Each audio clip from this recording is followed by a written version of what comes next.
Selamat pagi, sahabat, teman-teman di rumah. Semoga dalam kondisi sehat-sehat semua. Senang sekali kita jumpa kembali. Pagi ini kita akan bahas tentang sebuah buku. Buku ini membahas mengenai bagaimana menjadi seorang salesman yang baik. Tentu pekerjaan salesman ini adalah pekerjaan yang terhormat, pekerjaan yang sangat dibutuhkan oleh banyak perusahaan, karena perusahaan tanpa adanya kegiatan sales atau kegiatan penjualan, tentu perusahaan itu tidak akan mampu untuk bertahan, karena penjualan adalah merupakan ujung tombak daripada kehidupan perusahaan. Nah, apa kiat-kiatnya? Ini ada sebuah buku yang menarik, namanya Ilmu Hitam Salesman, gitu ya.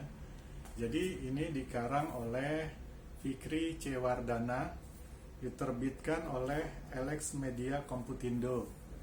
Ya, di dalam buku ini menjelaskan tentang bagaimana trik dan tips untuk menjadi salesman yang baik. Dimulai dari pemahaman atau peningkatan pengetahuannya terhadap perusahaannya, terhadap produk-produknya, terhadap kultur di dalam perusahaannya, sehingga dia akan mengenali betul karakter dan kekuatan dari perusahaannya gitu. Kemudian di dalamnya juga dibahas bagaimana trik atau perilaku atau sikap yang dibutuhkan untuk menjadi seorang salesman yang berhasil. Tentu ini ada kiat-kiat khusus, karena tiap-tiap pekerjaan sales itu sangat berbeda-beda dari satu jenis produk kepada jenis produk lainnya. Misalnya ada sales representatif gitu ya, tapi ada juga yang medical representatif gitu. Karakter pekerjaan itu berbeda-beda tergantung juga target yang akan disasarnya, karena medical representatif misalnya yang dihubungi adalah klinik-klinik kesehatan atau dokter-dokter, dokter praktek, di mana dia mampu untuk memberikan endorsers atau pengaruh terhadap penjualan produk-produk obat-obatannya gitu. Nah, kemudian kalau self representative product, tentu dia harus kuasai juga tentang jenis-jenis produknya, apakah makanan, apakah minuman, ataukah alat-alat tulis atau produk elektronik. Nah, sehingga dia harus kenali produknya, setelah itu dia kenali pula teritorinya, tempat dia bertugasnya. Nah, di situ dia harus mampu untuk melakukan penetrasi agar supaya produknya bisa tersalurkan di toko-toko gitu ya.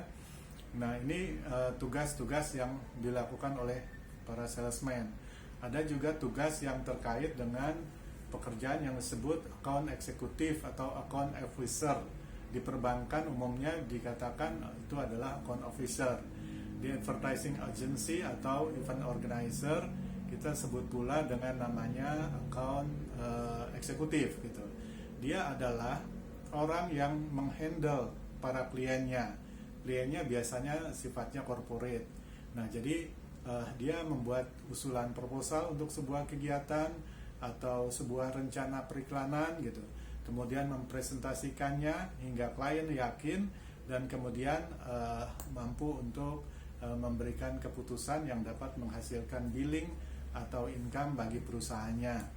Nah, ini tugas dari seorang account eksekutif. Nah, kalau sebagai account officer tentu saja tergantung jenis tugas yang diberikan oleh perbankan tersebut. Misalnya apakah dia seorang bagian kartu kredit, atau dia bagian tabungan, atau dia bagian peminjaman. Nah, karakter produk yang dijualnya tentu saja berbeda kepada para nasabahnya. Nah, ini yang harus diperhatikan, program-program yang secara terinci apakah yang perlu dipasarkannya gitu.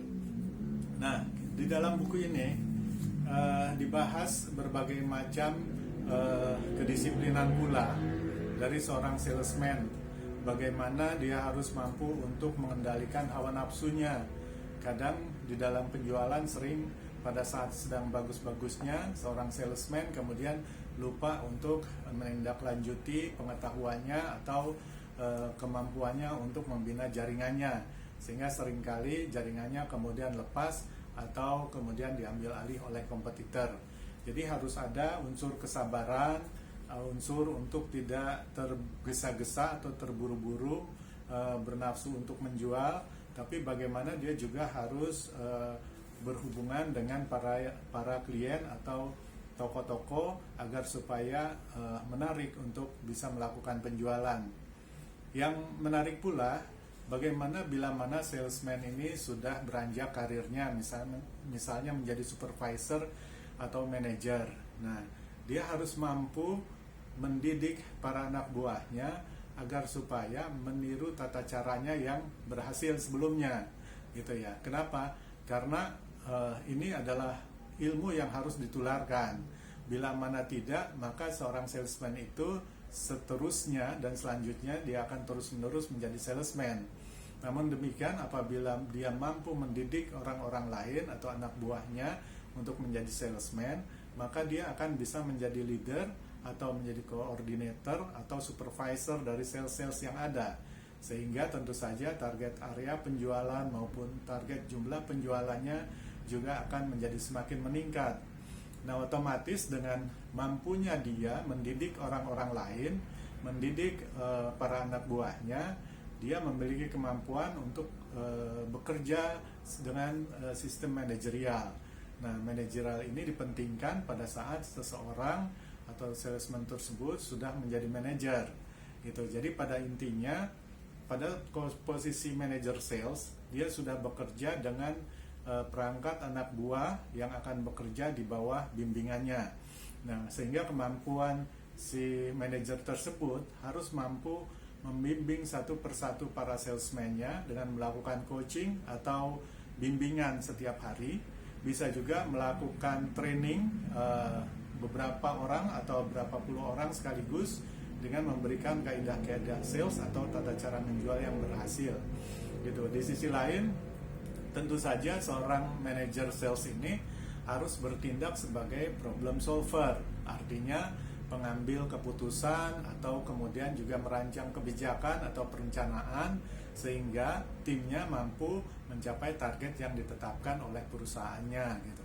Nah, ini yang penting dan sangat menarik dibahas dalam buku Ilmu Hitam Salesman ini. Nah, kalau para sahabat atau teman-teman bertanya, kenapa kok pakai ilmu hitam? Apakah pakai magic atau apa gitu? Sebenarnya tidak.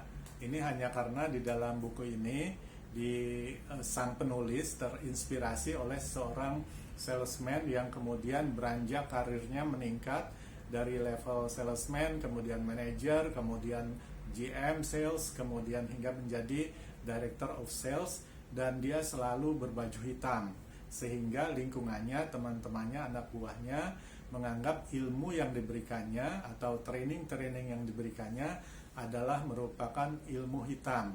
Sebetulnya ilmu yang diberikan oleh orang yang berbaju hitam gitu ya. Jadi tidak ada hubungannya sama sekali kaitannya dengan urusan magic gitu. Demikian teman-teman, para sahabat sekalian, sharing kita pagi ini semoga bermanfaat buat teman-teman. Jangan lupa like, komen, share, dan subscribe. Sampai jumpa.